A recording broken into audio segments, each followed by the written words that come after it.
Welcome to JS Podcast number 137. I'm Stephen Knight and I hope you're all well. Fantastic guest for this episode. I'll be speaking to Jimmy Bangash.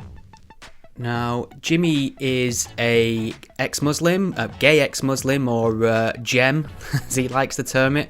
He's also a human rights activist doing some great work surrounding mental health and well-being, and he's also actively involved in Free Hearts, Free Minds, which I think we spoke to Yasmin Mohammed about briefly on a previous podcast. So lots of good stuff covered in this episode. Being gay, being an ex-Muslim, and being non-white in Britain gives him a sort of unique perspective of the climate within Muslim communities and how difficult that can be to emancipate yourself from that environment. We'll also be touching on the quite risible protests we've seen in an area of Birmingham, UK, in response to the No Outsiders programme. This is a programme that teaches school kids about gay relationships. It's not about teaching about sex or being sort of strangely pro-gay. I mean, it's really strange. A lot of people have described it as some sort of promotion of homosexuality, as if it's sort of like a sales pitch, which is really strange to me.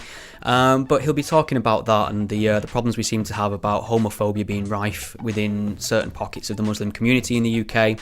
And I really enjoyed speaking to Jimmy, so you can reach out to him on Twitter at GEEM for Mike E. So that's at GEEMME. Send him some love, send him some follow-up questions. It's probably worth noting that this conversation was recorded before the horrific white supremacist terror attack in New Zealand on Christchurch.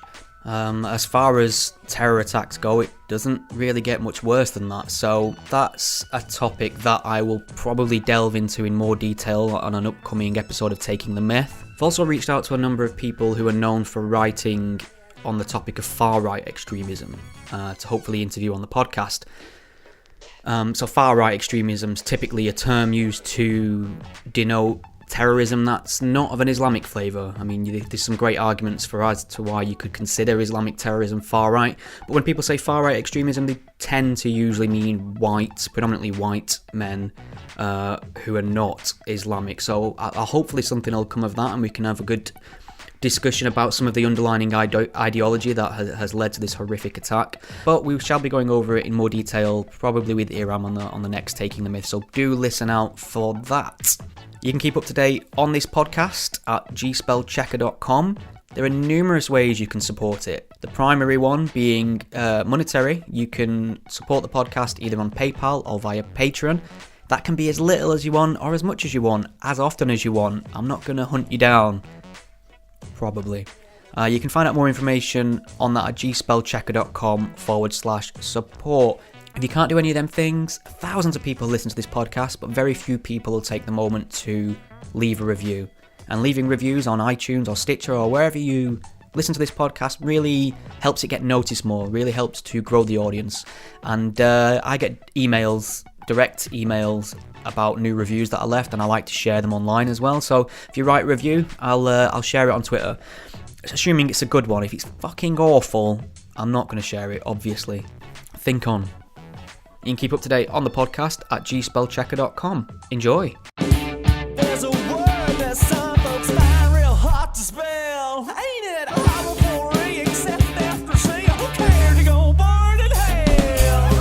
But then along came a man, a spell took a broken God of creed, and he set out upon a noble quest to help those that don't know what it means, and he said, go A-T-H-E-I-S-T, and don't you put that I before that E. A-T-H-E-I-S-T, don't mean we don't speak to W. And he keeps telling them things the godless say, a reason shoppers at night will make them run away, but if they start that fight, well, they can go all day. Let's check it easy, got to start checking out the dough, how it goes to sing along with me. A-T-H-E-I-S-T, A-T-H-E-I-S-T, A-T-H-E-I-S-T, A-T-H-E-I-S-T. I'm very pleased to welcome ex-Muslim and activist Jimmy Bangash to the GS podcast. Jimmy, welcome. Thank you for having me on. entirely my pleasure. Very busy and hectic time at the moment for ex-Muslims in the UK, and probably Muslims in many ways. So there's plenty for us to get into on the show today, but maybe you could just let my listeners know a little bit about yourself. How do you describe what you do? Yeah, sure. So I see myself very much as an ex-Muslim activist, and a lot of my focus is around gay issues, really. So gay issues in the Muslim community. And when I say Muslim community, I put that in inverted commas because it's not like an homogeneous community in the least. There's so much diversity in it. And I'm very much interested in broadening that definition of Muslim so that it actually includes ex-Muslims within it. Because ex-Muslims, predominantly most of us live within Muslim communities, we still engage with Muslim families, we have Muslim friends, and sometimes I think that those two identities can be seen as mutually exclusive, whereas the actual reality is that ex-Muslims are very much embedded within the Muslim community. So a lot of my work is working with organisations such as the Council of Ex-Muslims of Britain.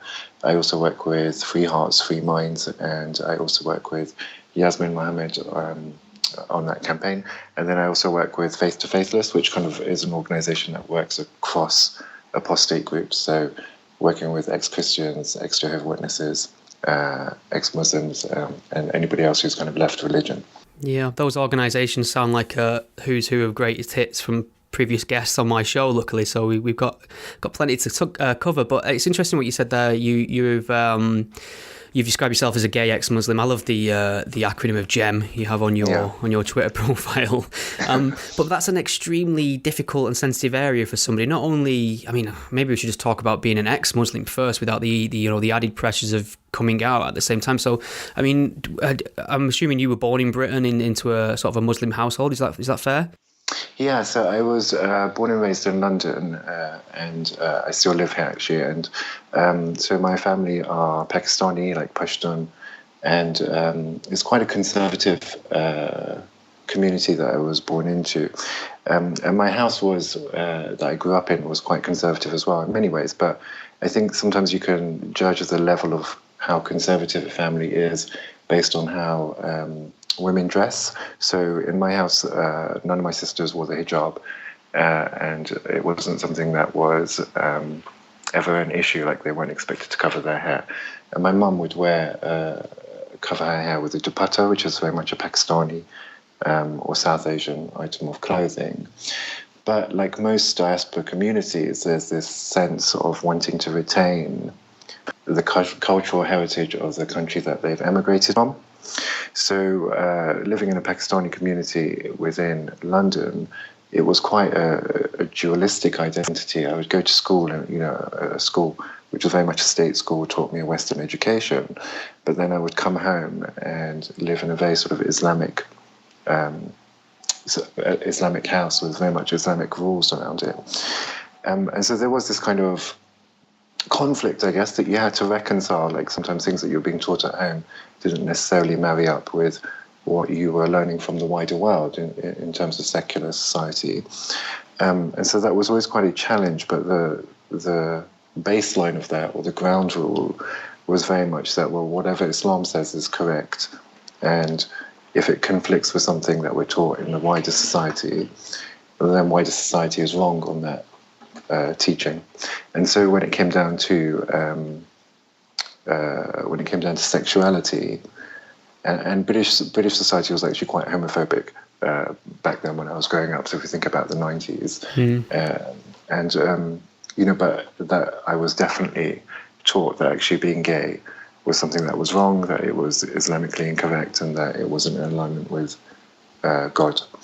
And very much within diaspora communities that held to what the whole community kind of thought. Right. An interesting point you touch on there is the various forms of headgear. And we've seen, I was going to use the word explosion, probably the wrong term. We've seen an increase in religious garments in the UK. Now, can that just be linked to just an increase in the Muslim population, or are we seeing a more conservative outlook within the Islamic faith? Is there an increase in the conservative interpretation of the faith, do you think? Yeah, so definitely I think it's the latter. I think it's not so much about an increase in the amount of Muslim people.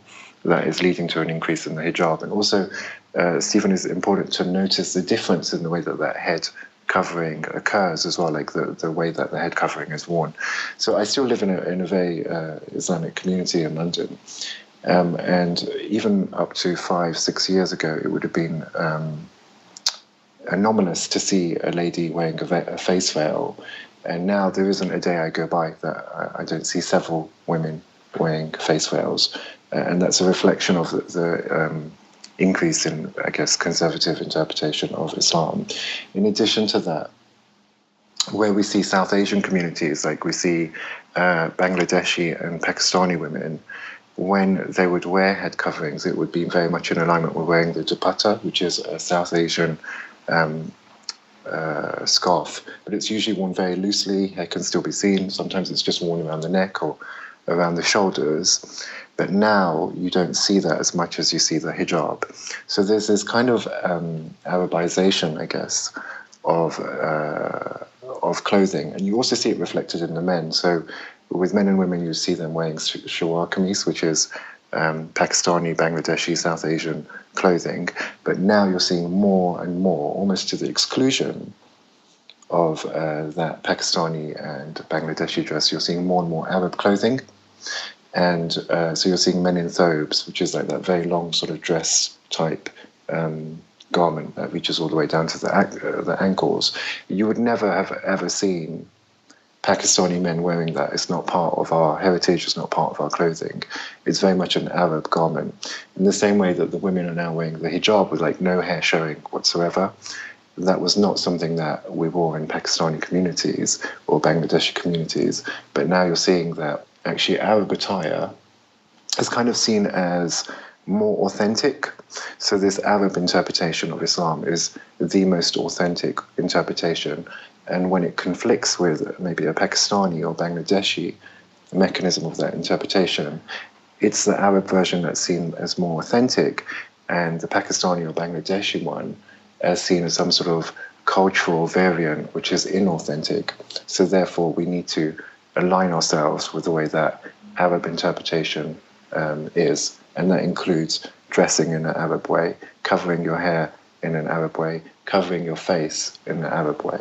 So how has the Arab style and the Arab precepts become the norm, the default? How has that seeped into British society, do you think? Yeah, I think funding, like follow the money, right? So I think funding has a big component of it. So when we're finding that actually Saudi is funding mosques in the UK, or funding education for Muslim individuals in the UK, they're able to exert influence there.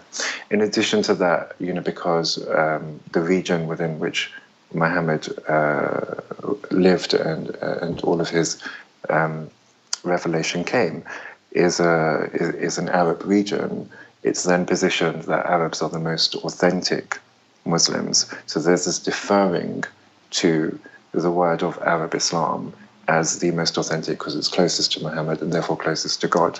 And actually, as it changed when it spread out across regions, that change is, I guess, a corruption. Yeah, It's very much seen as a corruption.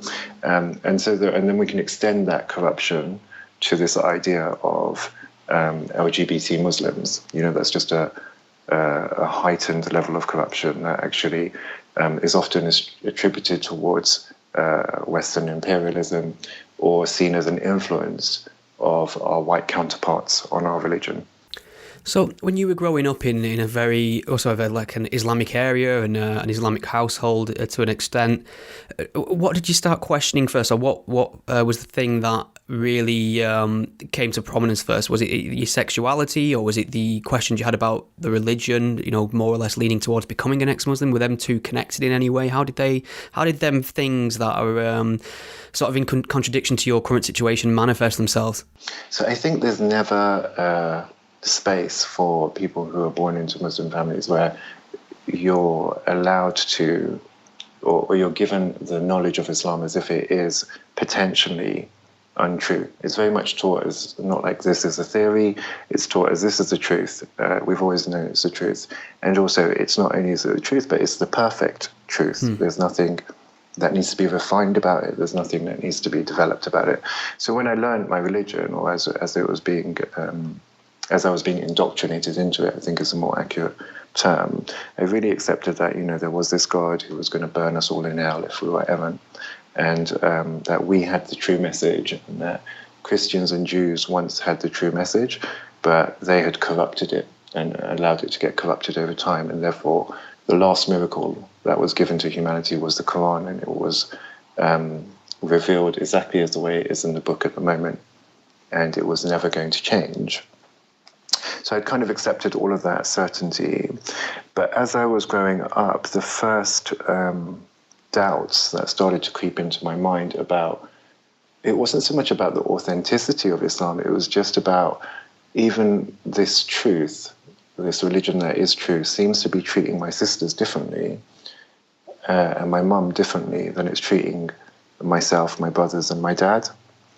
And how that would manifest was just in the treatment of women compared to the boys. So we used to, for example, when we were kids, we'd go to the cinema when it was one of our birthdays. And, you know, we have a large family, so there was like 7 kids, and then my mum and my dad. And then if it was one of our birthdays, we'd all go to the cinema. My dad would take us all to the cinema, but my mum wouldn't come. And we might all go and watch something like Bambi.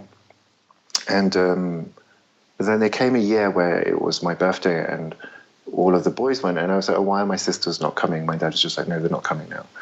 They won't be coming to the cinemas with us anymore.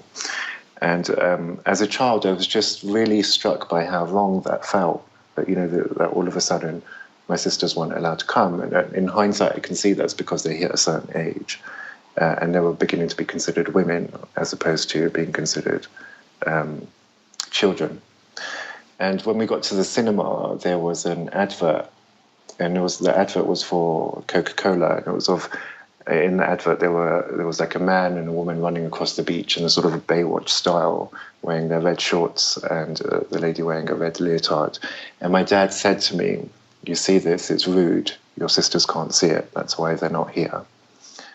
And from his side, that would have been a very explicit and legitimate explanation. But even for me as a child, that absolutely made no sense, that me and my brothers could witness this advert on the TV, but my sisters couldn't. And when he said rude, he meant what he meant was sexually explicit. Yeah. So that's kind of how we would refer to anything that was sexually explicit. We'd call it rude, and rude had a sexual connotation to it.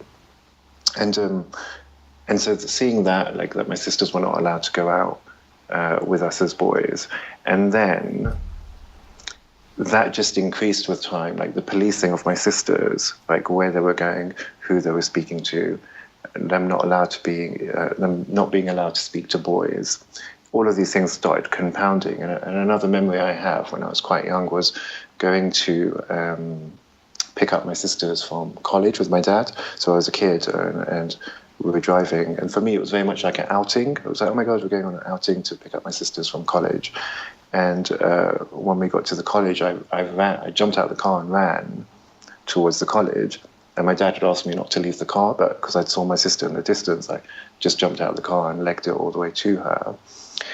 And when my sister saw me, she was quite alarmed, but she did her best not to kind of show the alarm. And at the time, as a child, I didn't really understand what was going on. And so as she was walking towards me, some guy said to her, "Oh, okay, see you tomorrow." And when she replied to him, she said, "Yeah, goodbye." She kept on looking straight at me. So she didn't turn to face him to bid farewell. She kept looking at me, said goodbye without trying to move her lips, and acknowledged that she was speaking to the guy on her side. This all made absolutely no sense to me at the time, but I could see that my sister was looking over my head to see, how comes Jimmy's here? Who's dropped him off? And my understanding now is that would have been about looking to see if my dad was on the horizon somewhere, and to see if he could see her talking to a boy and saying goodbye to that boy. And then when we got in the car, my dad asking her about who was that boy. So really noticing something like that, which would never happen to my brothers. They wouldn't need to be collected from school in the same way. From college in the same way. They'd be fine to just come home. In addition to that, my sisters went to an all-girls school before they went to college, whereas the boys, we all went to a mixed gendered school. So just seeing these inequalities and the different treatment had me start questioning what was going on. In addition to that, there was a lot of domestic violence in my house, and just the treatment of my mum by my dad. And then I remember having a conversation with my dad about, look, it's not okay that you keep on hitting mum. And I was a child at the time as well. And my brothers were kind of supporting what I was saying. And then my dad saying, look, it says in the Quran, I can beat my wife. And I was like, that's preposterous. Like, there's no way it actually says that in the Quran. And then my dad like started screaming that it says it in the Quran, and then, you know, got the Quran and there it was. And so that sort of inequality in terms of, and I think inequality is quite ineffectual understatement, actually. I think that level of oppression is a much better word to articulate the treatment of women in Islam. How common do you think this sort of situation is then in UK households for young British girls? So I think the situation was far more common in my youth. Yeah. A lot of factors come into play, don't they? So, Stephen, I don't know what your age is, but I'm 40 now. So when I was in my youth, white Western society and the Western state didn't really know how to address these issues, which it would have seen as multiculturalism. Yeah. And so, you know, sometimes the police would not get involved in domestic violence issues because they'd see it very much as a cultural or family matter. Yeah. And so that kind of played into it. But there was this whole movement. I don't know if you're familiar with an organization called Southall Black Sisters. Yes. So Gita Segal. Indeed, yeah, she's a good friend. So and Pragna Patel as well, I think, is involved in the organisation. So, you know, there was this whole movement. Like they wrote a book called Against the Grain, and somehow in my 20s that book landed on my lap, and I was reading through this book, and all of a sudden my life made sense, because it was about the treatment of South Asian women predominantly within the patriarchal structures that we have within our society. And, you know, with Southall Black Sisters, when they set up, they met a lot of resistance from South Asian men and definitely within that, Muslim men. So what used to often happen with domestic violence, we would have women's centres where like a white woman might be getting attacked by her husband, and she'd go to a women's centre to get away from that violence. But actually within South Asian communities, what would happen is you might get attacked by your husband and you'd go to whatever form of women's shelter they had. And the work there would be about patching you up to send you back to your husband, like giving you some space to get respite and then sending you back to your husband. And Southall Black Sisters were like, enough. They just said, enough with this. Like, we're not interested in patching up women and sending them back to husbands who are abusive. And so they undertook what women's shelters undertake, and that was about helping women escape from these violent scenarios, and helping them get education, helping them getting jobs, helping them become financially independent. And as you can imagine, that was outrageous in terms of the community perspective. So, you know, Muslim men went to war on that, really, and Southall Black Sisters had to go through a lot in order to really resist that pressure. And they undertook a lot of abuse from the community because of the work that they were doing. And, you know, now in 2019, we can look back and we can see that they were on the right side of history, and actually anyone who was condemning them was just an ignoramus. But that movement itself really helped to shift the narrative, and I think it has worked to shift the narrative around what women should be entitled to in terms of their safety. Coming to the present day, I think that with this resurgence of conservative Islam, we're starting to see this stuff happen again. So actually, as women are starting to take on the hijab more, and as women are starting to take on the veil more, what does come hand in hand with that is this idea of submission to your husband. And I don't think that there's any way to get around that. Like the hijab and the niqab are garments of misogyny, which very much say that women have to cover up in order to not entice men, in order to not be objects of lust, because men can't control themselves. So seeing that resurgence hand in hand goes with that, the other rules around women's roles in relationship to their husband, and that role is a relationship of submission and obedience to one's husband. There was a documentary not so long ago. I think it's Trevor McDonald. I think he did it, and in that, you know, they talked about the Channel 4 poll that they did on British Muslim attitudes, and the number of British Muslims who said that women should be obedient to their husbands, you know, was quite high. And then when they interviewed a woman about that, she tried to do some intellectual gymnastics and said, well, if your husband's saying something that's Islamically correct, then yes, you should be obedient to him. But that's not how it's interpreted anyway. So first of all, even if that was interpreted, I'd question that would be a legitimate way for someone to be obedience. This idea of obedience is just nonsensical, really, when we're talking about a discourse around what is right or wrong or opinions. We should be looking at the legitimacy of an argument, not the gender of the person that the argument is espoused from. Yeah. How do you feel about the prominence of hijabs in schools? We see in school children in the UK wear them now as part of school uniform, and if we're talking that, I mean, it's a very odd thing, isn't it? If that garment is proclaimed to be part of some sort of modesty culture, or to avert the gaze of adult men, it's a very kind of creepy idea that children should be wearing it too. Yeah, creepy is a. I think that is the word that it articulates how I feel. I feel like it's quite creepy, actually, both in the way that it's become prevalent. Like that was a creepy. It did it very creepily, bit by bit. It became more and more prevalent. You know, so it was here and there a little bit, and now everywhere I look, I see girls in school uniforms in hijab. I've even seen, very interestingly, Stephen, girls go into school with their hijab and then standing at the bus stop with their hijab off and not making an attempt to hide that they've taken their hijab off, like just taking it off and put it around their neck, which is a very interesting thing to witness, isn't it? I mean, that speaks so many different permutations to that cloth. So, I mean, I absolutely hate it. I do. I really hate the idea that we're putting young girls into this garment, who then at the age of 16 are going to be saying it's their choice. But actually, I think, you know, those of us who are within the community and who grew up in the community, and especially those of us who work with ex-Muslims, we speak to women and girls who used to wear the hijab and then took it off, and they talk about the amount of pressure that they have to face. Yeah. And that actually, once it's put on, taking it off is nowhere near as easy as putting it on.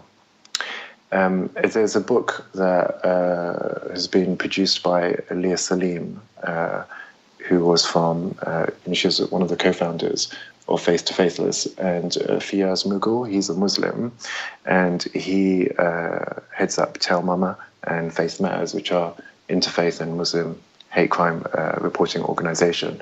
This book is just phenomenal, because what it is, it's the first time we see in print a Muslim and an ex-Muslim, like two, I guess, leaders of their communities coming together and cataloguing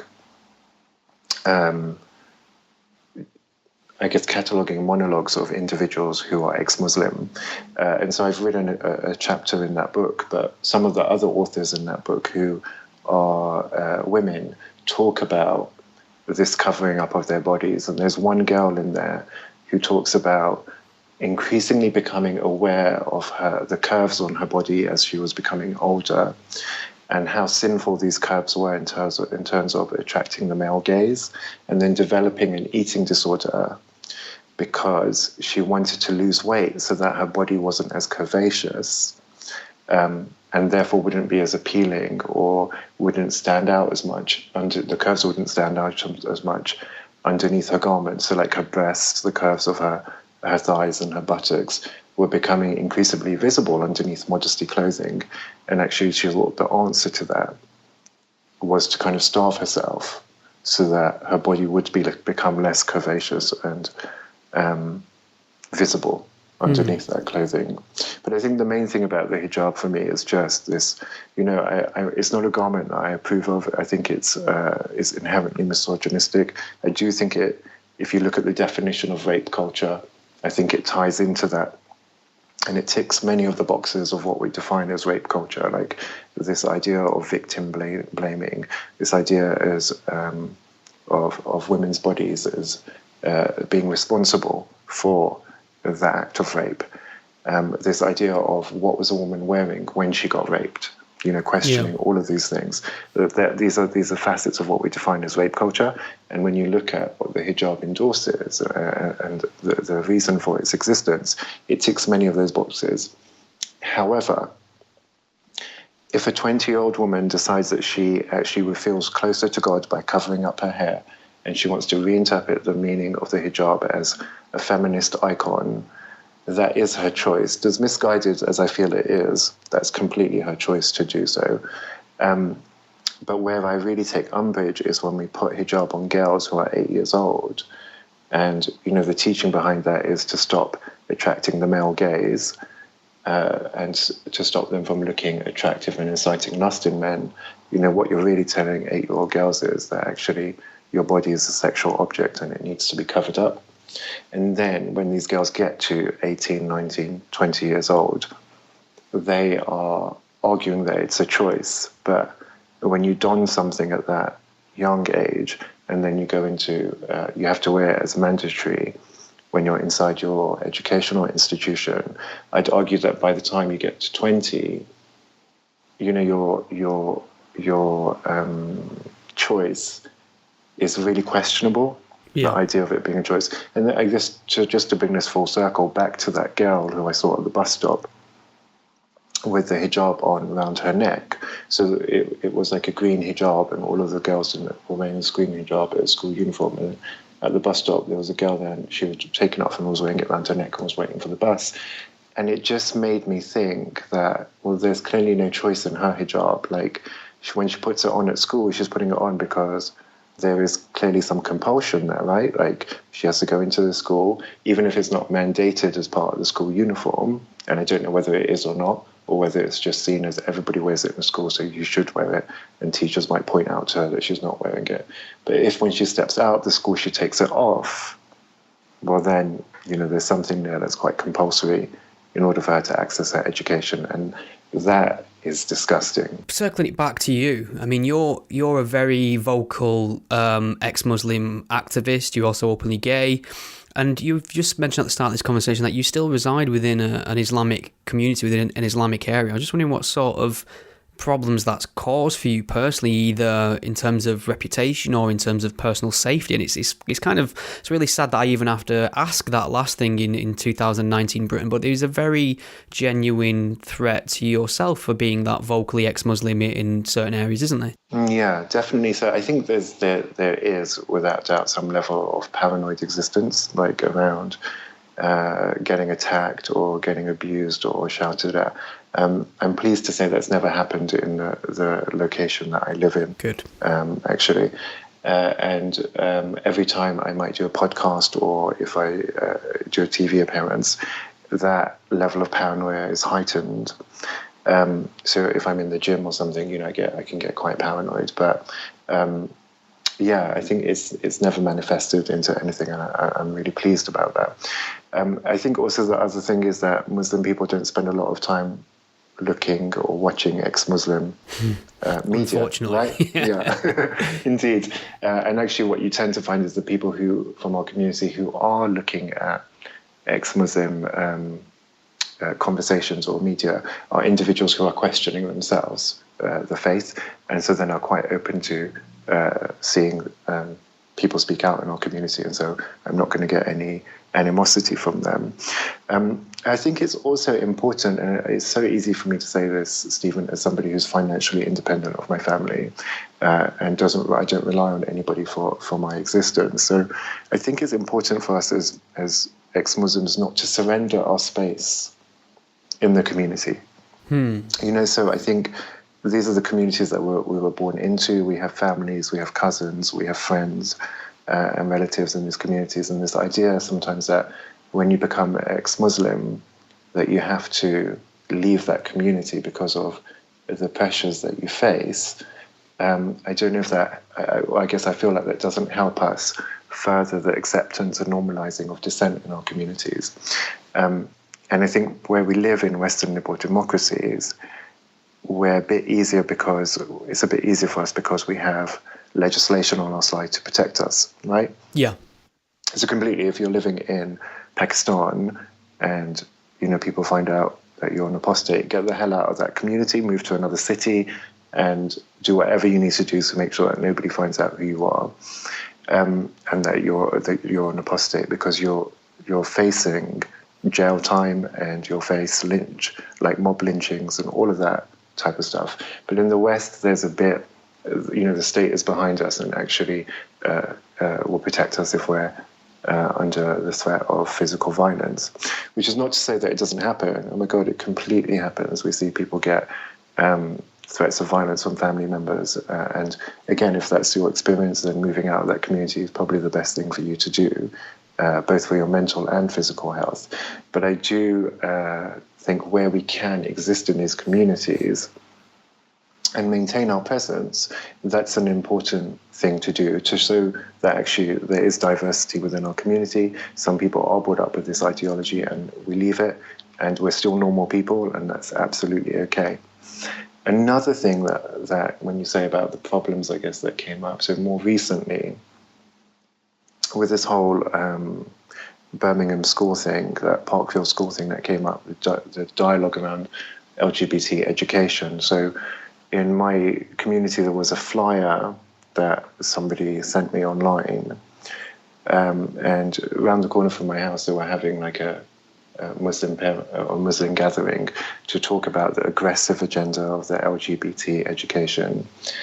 And that is quite wounding, actually, and it shouldn't be. I should be normalized to it by now.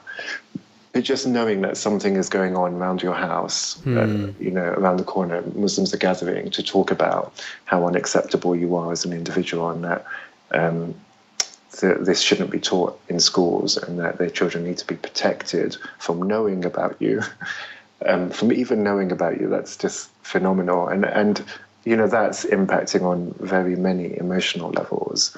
And is quite undermining, and there's a whole myriad of feelings that go with that. There's like kind of the sense of hopelessness sometimes, and also the sense of anger at your own community that you raised and live in. Yeah, no, I can appreciate that. It's a very good point you make about, trying to stay there and obviously show that there is a diversity of thought within a community. I mean, I suppose in regards to this Parkfield school issue we have, I just want to briefly explain the issue we have. There's a school in Parkfield, an area of Birmingham in the West Midlands of the UK. That's a very densely populated Muslim area of the UK, and this school, by all accounts, is a Muslim school, and there has been large protests within that community about the curriculum there. The curriculum's teaching about LGBT existence, essentially, different types of relationships, different types of races, and that comes under the No Outsiders program. That's what it's called, No Outsiders. And do you know what the contents of that part of the curriculum is exactly? So I think it's important to just supplement the summary that you gave, that actually the No Outsiders program is based on the 2010 Equality Act. Right. So we had a number of laws. So we had like laws around race relation, around gender, around religion. And in 2010, this was all consolidated. These anti-discrimination legislations were all consolidated into the Equality Act, which states that it's illegal to discriminate against individuals based on sexuality, race, gender, religion, etc., etc. And so if we want to live in a society where that discrimination doesn't occur, it's important to teach from very early on that actually diversity exists and it's okay, and people are not less or more than each other because they come from a family with two dads or they come from a family with a mum and dad. And essentially that's what the No Outsider program consists of, this education around the protected characteristics that are enshrined in our UK law, and then espouses teachings to align children to thinking that actually it's okay if you're black, and it's okay if you're white. It's okay if you come from a family which has a single parent, and it's okay if you come from a heterosexual family. It's okay if you come from a family that has homosexual parents. So it's just familiarizing children with the different manifestations and permutations of family life and different aspects of race and religion that exist within our society, and then says all of this is okay. Nothing is better than the other, and it's okay. And no issue seems to be taken with any other aspect of that program. So when it's being taught about race or about religion, parents have not come out to march against that aspect of it. It's purely this component of LGBT that the Muslim community has come out to voice its opinion against. And more latterly, what we're finding is that in these protests, they've been joined by Christian fundamentalists and Orthodox Jews as well. And I think because that's happened, there's this desire to paint it away as not a Muslim issue. Oh, okay. And we're finding that in the rhetoric, it's getting diluted, like, oh, this is it's religious homophobia. It's not just Islamic homophobia or Muslim homophobia. And I think that's actually quite disingenuous, and it's important not to fall into this trap. So certainly now we have found other religious groups jump on board. Yeah, can I just to interject there, just to share you something anecdotally that happened to me a few weeks ago. I made a video about Parkfield School, and in the title of the video, I actually used the term Islamic homophobia. I saw that tweet, yeah. Yeah, and there was a group on Twitter called London Queer Muslims, which I initially got a little bit excited about when I'd seen they tweeted me. I thought, this is great, this is a gay Muslim group advocating for gay rights, this is exactly what we need. And they were angry with me for using the term Islamic homophobia. So what world are we living in here where we have sort of like a pro-gay Muslim group, but they're not coming at it from the perspective of there's this homophobia within Islam, and Islam is the source. They just don't appear to be tackling it from the root, as far as I can see. So I've had my own encounters with them, and similarly like you, as soon as I saw their name, I was heartened to see another LGBT Muslim organisation, because their existence is anathema to religious orthodoxy, and just their existence takes steps towards challenging it. They blocked me after about 5 minutes. So there's an activist, I think his name's Karkan. He organised the South Asian LGBT intersectionality in Islam conference in Birmingham. And he tweeted out their poster. And so I was like, can you get an ex-Muslim into this event? Because it would be good to have one on your panel of speakers. Because often when there's a Muslim conference, ex-Muslims are never invited. Actually, that's probably more true. Ex-Muslims are never invited to Muslim conferences, and where we have been, it's because we've done the step in to say, look, can you invite us to this? Most often than not, we're just disregarded, or they don't respond to our emails or our messages. But so I just said, can you get an ex-Muslim on the panel? And London Queer Muslims just blew a gasket, and they were like, you don't get to get a position of privilege at our conference. And so I was just like, actually, as a triple minority, I'd hardly describe our position as privileged. And then they blocked me. Subsequent to that, though, I think some of the other activists spoke to them and said, Jimmy's not your enemy. Actually, he's very much fighting for LGBT Muslim rights. So they unblocked me at some point. And then I think on the back of your tweet, we got into another spout about Islamic homophobia, and they were saying that there's no such thing as Islamic homophobia. It's just homophobia and patriarchy. And so I was saying, actually, it doesn't help to not name the problem. And actually, when we look at any issue, Stephen, whether you're in business or society, identifying root causes is how you will go about solving that issue. So homophobia in China is not the same as homophobia in Saudi Arabia. The mechanisms that endorse and enforce and sustain that homophobia in Saudi Arabia are very different, because they're scriptural in nature, to the homophobia that you might face in somewhere like China. Similarly, when you look at Chechnya, the homophobia that you find there will be different to the homophobia that you find in other parts of Russia, because it is predominantly Christian, right? Whereas Chechnya is predominantly Muslim. And so the scriptural references will be different in both places. And thinking that you can tackle both with the same approach is farcical. In Muslim communities, if Christians are starting to have gay priests, and if Christians are starting to tolerate gay people, we just look at you and think that you're even more warped than we thought you were. It's not an endorsement for us to then take on board gay people in our own religious institutions or start tolerating gay people in our own societies. Actually, it's just further evidence of the corruption of Christianity or Judaism or secular society. So it's important that you name the component of the homophobia. And so in Muslim communities, that component is Islam. It's the main component. And you see the evidence of this by socializing in ex-Muslims communities and seeing a proportional drop of homophobia in ex-Muslim communities. And all that you've changed is the ideological narrative between ex-Muslim and Muslim, because you haven't changed where they're living often, you haven't changed who they're socializing with.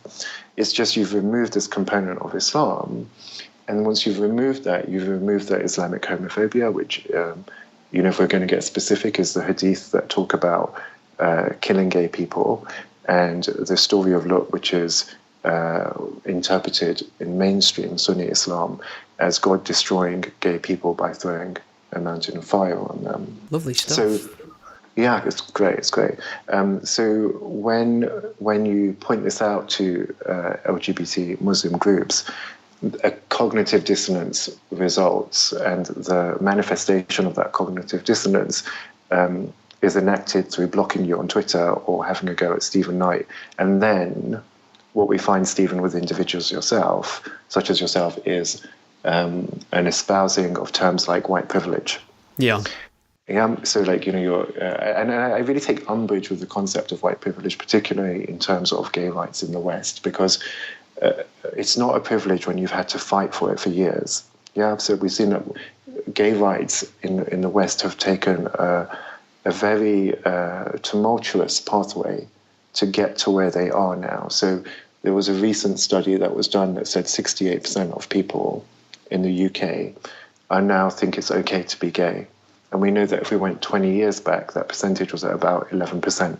Yeah.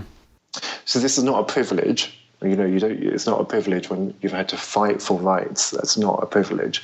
And so trying to shut down white people with this term of white privilege is just a mechanism to stop calling out Islamic homophobia. Yeah, I mean, I've had this, people have asked me this before, like, they've said, so I used to think that, well, maybe there is something to this idea that I'm a straight white man who's never lived in a foreign country, never really tasted poverty or never been under Islam. What I'm saying doesn't count, and that's how they can dismiss me. But then I see the treatment that ex-Muslims get, and like you say, you're triple minority there. So if on the intersectional scorecard, you should be right at the top, essentially, and it just goes to show you how much that ideology falls down when met with somebody like you and I. That's why I doubt its sincerity when people talk about white privilege or talk about intersectionality. I don't always think it's sincere because of the treatment I see of ex-Muslims such as yourself.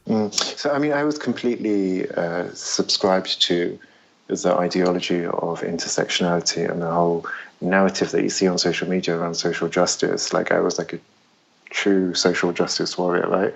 And then when you try and bring that same conversation, and I think maybe the reason that I identified with that so much was actually a lot of the narrative around social justice, when you talk about things like patriarchy, when you talk about things like homophobia rang true in my community. So I wouldn't really, I'd look at, like, when we're complaining about patriarchy, and I'd look at the majority of Western UK society, and I'd be like, well, yeah, I can see how that might have been true around patriarchy, like, around the suffragettes, but not so much now. But in my community, this is totally true, actually. Patriarchy is really holding women down, and it's just dictating what they should wear, and it's penalising if they don't wear it. We're removing women from school, so when they hit a certain age, so that they can be sent back home to get married.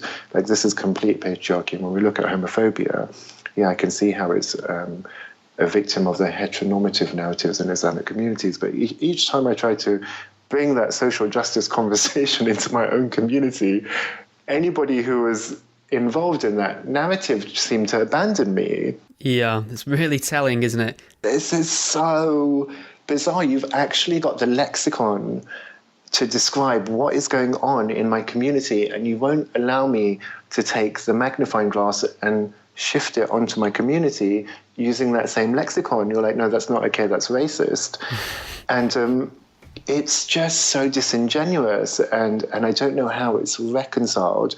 And so just to go back to this point about London queer Muslims, because 2 years ago, Stephen, I'm a spokesperson for the Council of Ex-Muslims of Britain, so I work very closely with Mariam Namazi and Sadia Hamid, and we marched in Gay Pride for the first time, and we held placards that said things like "Allah is gay." Oh yeah, I saw this. It was great.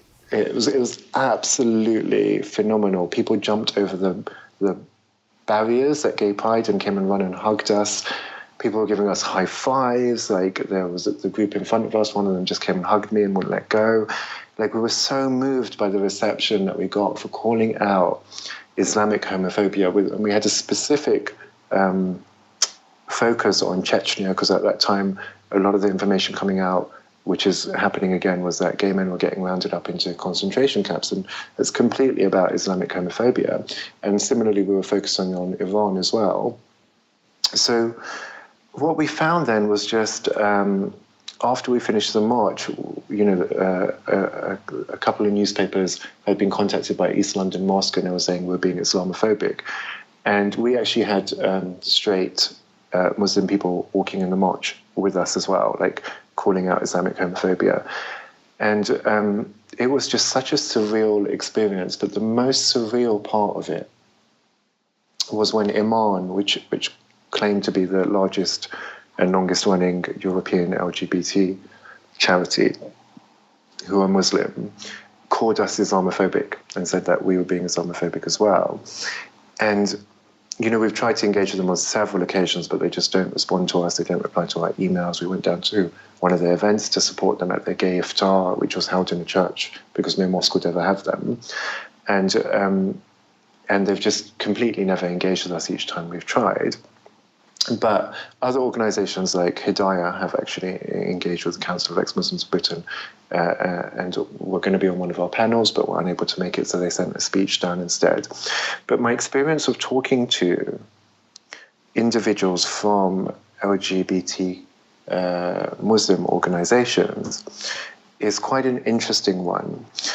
So because society works in terms of tribalism quite a bit, and so you have in-groups and out-groups, and ex-Muslims fall into this out-group of the Muslim community, and they're seen as quite threatening because they've got all of this insider knowledge that they might utilise to undermine the in-group. With gay Muslims, the same thing happens, so they're often ostracised from the Muslim community, and they're in some ways given a forced apostasy. And this is very much what happened to me when people found out I was gay. It was like, well, you're not Muslim. And I was like, no, I am Muslim, I'm just gay. No, you can't be gay and Muslim, you're not Muslim.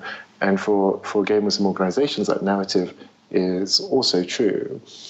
But because of their desire to be accepted within the community, we're an easy target to throw under the bus in order to try and step up that level of acceptance.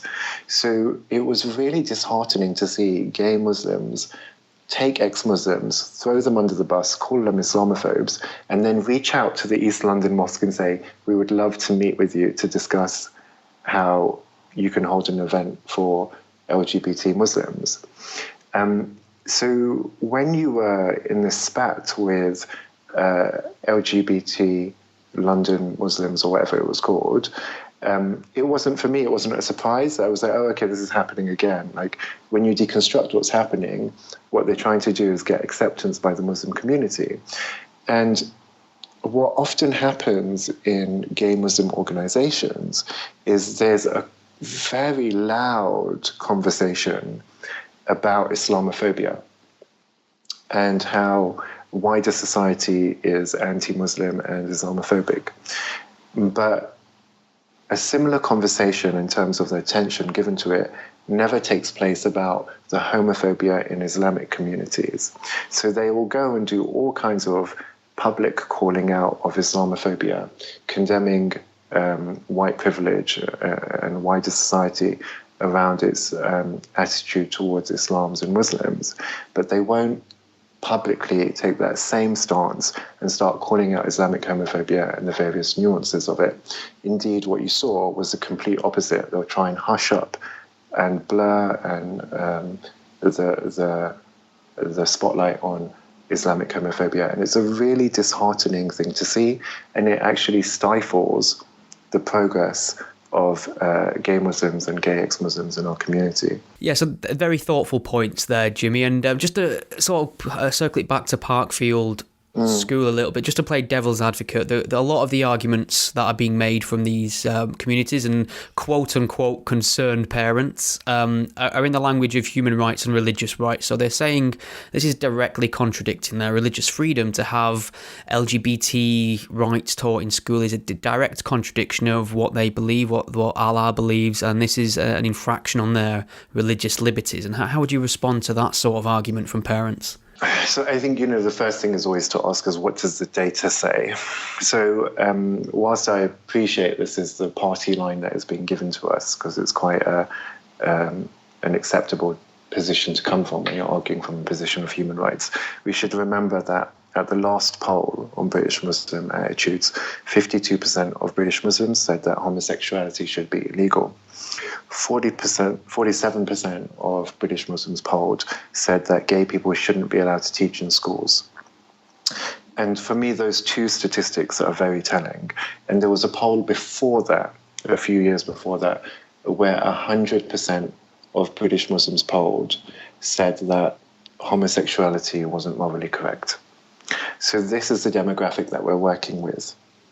And I think living in a society where we've just said 68% of people are saying it's okay to be gay, that there's a savviness and astuteness within British Muslim society, and we see this in their leadership around how they're approaching the issue of LGBT, because they have to be conscious of the wider society that they live in.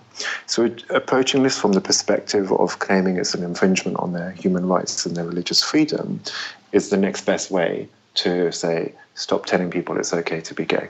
How do you feel about Islamic reform in general, then the work that reformers are trying to do to try and reinterpret the script to a more reasonable place, to take us closer to, it's almost like a move towards a more secular Islam, a more liberal Islam. Do you think that's a worthy endeavour, or would you much rather see people aim to help people leave their faith completely? So yeah, the question on Islamic reform is definitely an interesting one, but I think let's just go back to the Parkfield issue for a moment, because it's worth just touching on a couple of things that have come out of there that really espouse what the position is of the parents. So one of the positions that they're taking is the religious freedom. The other position is actually the law says that parents should be consulted on religious and sex education. And we weren't consulted when this new program came in. Subsequent investigations found that there was a consultation process that took place. Very few parents turned up to it. And actually, there's ones who were spoken to about what the consultation said, we didn't really fully understand what they meant by diversity. So we just kind of nodded along rather than querying and delving for more information. So that's one point. And so that actually there was no consultation, and the other one is about their religious freedom. So the MP for the area has kind of leaned in, and I think there's some suspension of the program pending an investigation and maybe a further consultation on it. And if there is a breach here of process or legislation, I do regrettably think it's the right thing to do to establish whether the process wasn't undertaken correctly, and then look for remedial actions around that, like, okay, do we need to do another consultation?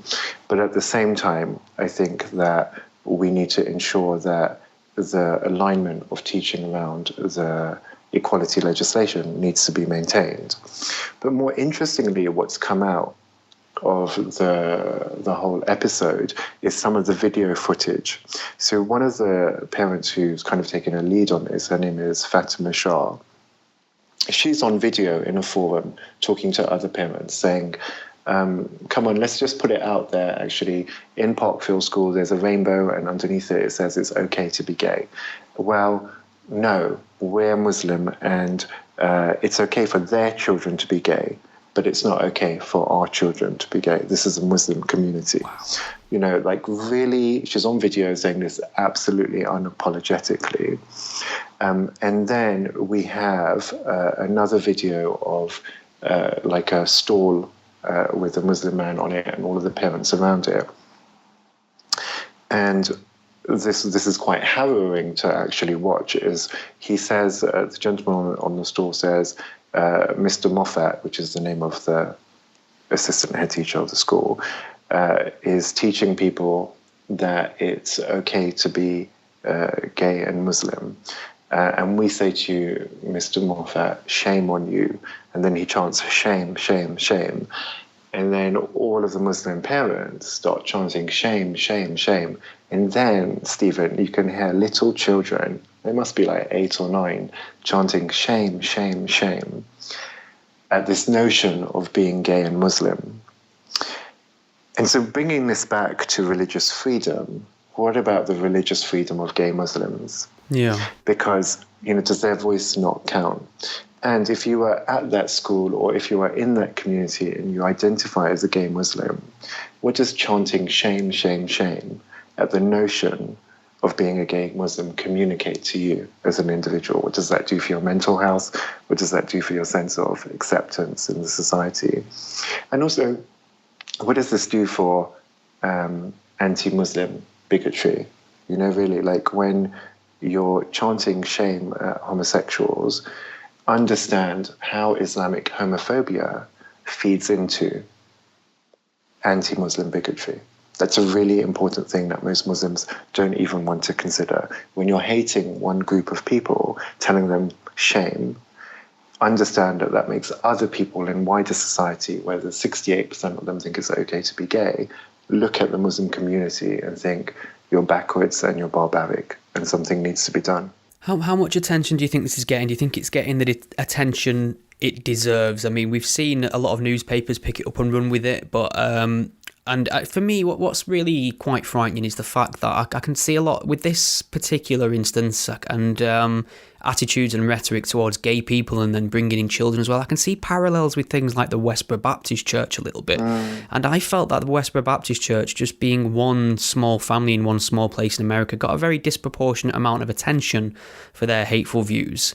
Yet we seem to have an entire 600 people strong community in one area of England who are espousing similar rhetoric with placards and bringing children along, and don't seem to have analogous interest in it for some reason. I'm just wondering what's happening where, you know, Christianity would probably get called out for this sort of thing, but we seem to be a little bit hesitant to talk about Islam in the same breath. Yeah, so I definitely agree that it's not got the attention that it does warrant. I'm really pleased that it has got some attention, and there's a prominent TV show called The Big Question, which airs on a Sunday, and today they discuss this on there, and they had Sadia Hamid from Council of Ex-Muslims there, which was really good to have an ex-Muslim on a program that's talking about Islamic faith. But I think what's more interesting, Stephen, is to look at the mechanisms of why it's not getting the attention that it deserves, and what is it that's stopping people lean into this with the condemnation that it warrants. Yeah. So I think one of the things that, you know, like what we talked about was actually this white privilege thing. So actually, because Muslim communities are predominantly in the UK made up from diaspora communities, and they're people of different races than most of the UK population, there's this easy way to say you're being racist. What you're doing is you're calling Muslims backward. You're calling Muslims homophobic. You're not respecting their culture. You're trying to say that white culture is better than brown culture. You're a racist person. And I think that shuts down the dialogue with such an efficiency, it's alarming. When actually what we're saying is we're talking about a set of ideas, which is Islam, and actually that's completely separate to race. And so therefore it cannot be racist. In addition to that, you're really whitewashing and erasing the experience of white Muslims. So whether you might be an Albanian, for example, or you might be a white British convert to Islam. So talking about it as though white British people can't be Muslim as well is just this further nuance that doesn't exist when you call it racism by criticizing Islamic homophobia. In addition to that, then, in gay communities, if a white gay person starts talking about Islamic homophobia, you'll find that actually he's shut down as racist as well. So the mechanisms that are in place are using this idea of racism to quieten any critique of what's going on. And I think that makes media outlets, politicians, wider society, just, your average Joe, hesitant to be as vocal about this homophobia as they need to. And I think for those of us who are activists, we get this in our mailboxes, we get individuals contacting us saying, listen, I completely agree with what you're saying, I just can't say this. And I've spoken to activists who are white in other organizations who challenge homophobia, and they're like, I can't say what you're saying, but I completely agree with you, but I can't say it because I'm white. And I know that I'm going to undertake or undergo accusations of racism if I lean into this conversation. And I think that would very quickly happened to you when you made your video and you tweeted it out. Yeah. And you had London queer Muslims leaning in as straight white male. How dare you comment on this thing? It's not your place. And that whole sort of social justice, stay in your lane, don't comment on things that are outside of your lane. But I think it's important to say that actually human rights issues are not limited to your own race or your own sexuality or your own gender. If that was the case, we wouldn't have seen men leaning into the suffragettes movement. We wouldn't have seen white people leaning into apartheid in South Africa and saying this is unjust. And we wouldn't see straight people leaning into the gay civil rights movement saying that gay people should have their rights. So this idea that you can only speak on this issue if you are a person of color or if you are a Muslim is just ludicrous, and it's not how any civil rights movements progress. But it's definitely an effective way of shutting down people from criticizing Islamic homophobia. Absolutely, yeah. Jimmy, this has absolutely flown by. Before I let you get back to your evening, I know you're a busy guy. Is there anything else you wanted to get across to my listeners? So I'd just like to mention the Free Hearts, Free Minds campaign that I work on. It's a phenomenal campaign that I started with Yasmin Mohammed, and actually what we do is we work with ex-Muslims in Muslim majority countries. So people who have left Islam but live in Pakistan, or they've left Islam and they live in Saudi Arabia or Algeria. And for these people, like, a lot of stuff happens around mental health. So I run a wellness practice, and I'm currently doing my training as a psychotherapist. And what we do is we really connect with these people, and we offer them 6 sessions of coaching to really help them get back on their feet, because often they're suffering from depression or suicidal thinking, or they're really withdrawing from society and becoming quite isolated. And these sessions really just help them to get back up on their feet and find a way forward that involves them not looking at having to flee the country or flee their community. So if anyone would like to support our work, please do take a look at our website, which is freeheartsfreeminds.com. There's a whole lot of testimonials, and even if you just want to support by sending us an email saying the good work that we're doing, that's very welcome as well. Because when you work as an activist in these communities, we get a lot of the emails saying the opposite. That's great. Jimmy, this has been wonderful. A lot of clear thought there. So I appreciate you coming on and giving up an hour of your Sunday to talk to me. Thank you very much. Thank you very much. Take care and have a good evening. You too. Cheers. Thank you for listening to the Godless Spellchecker podcast. The podcast is a one-man operation, produced in my spare time away from my day job, and I love making it for you. If you enjoy what you hear, please consider lending some support. The show is entirely listener supported. I don't sell anything, I don't run ads, and given the alternative and unpopular focus of my content, it's very unlikely to find a sponsor. So there are a number of ways you can support and chip in and help improve the show and give me more time to produce more content. You can become a patron supporter and pledge a monetary amount per month or per episode by visiting patreon.com/gspellchecker. If you can't lend monetary support right now, don't worry, there's other ways you can help the podcast too. You can share it on your various social media networks, or take a moment to leave a review wherever you listen to it. Your support is massively appreciated. Thank you. Think we've all learned something here today?